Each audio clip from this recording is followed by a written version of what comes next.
In this lesson, we will be discussing antifoil, or more commonly known as factoring.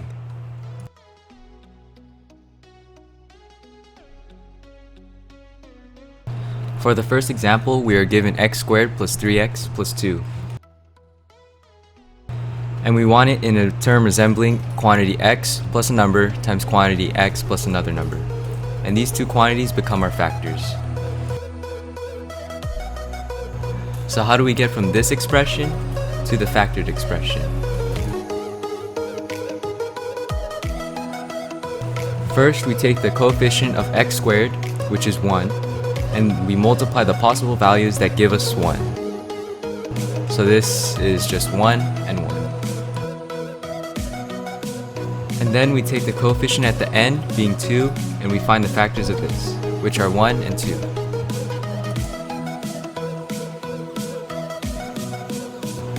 Now we can cross multiply these numbers. 1 times 2 equals 2, and 1 times 1 equals 1. These values get placed into our factored expression of quantity x plus a number times quantity x plus another number.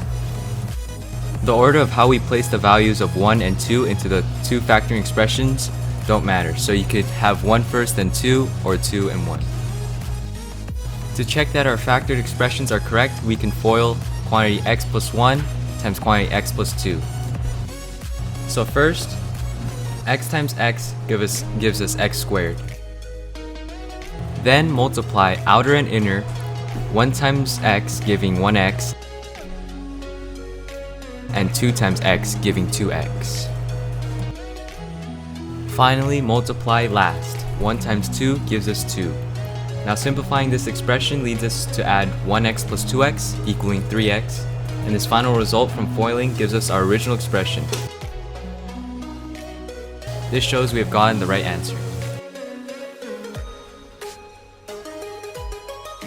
In this example, we're given x squared minus x minus 6. So again, we find the factors of the coefficients from x squared and negative 6, but this time we can organize it in a table.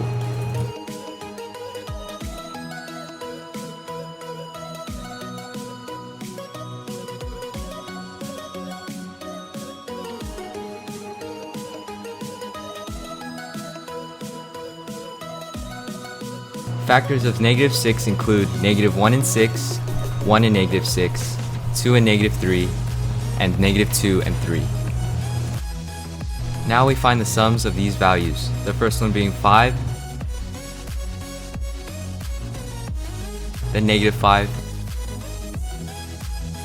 negative 1, and 1.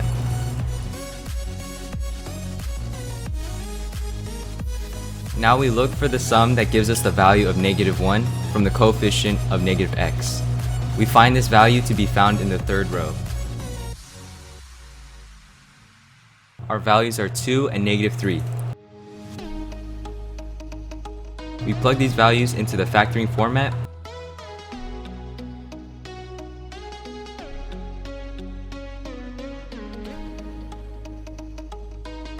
And through foiling, we arrive at the original given expression of x squared minus x minus 6.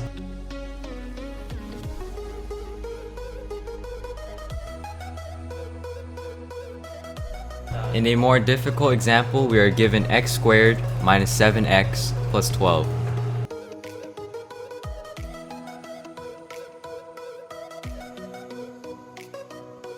Factors include 1, 12, 6, 2, and 3 and 4. The sums, we get 13, 8, and 7. However, if you notice, none of these sums provide us with the coefficient of negative 7 from the negative 7x. We must remember that multiplying two negative numbers provides a positive product.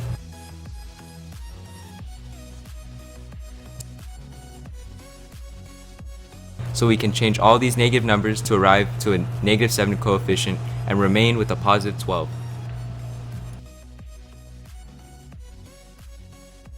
Now to verify this answer, we can FOIL again and simplify to get the original answer, which proves that we have factored this expression correctly.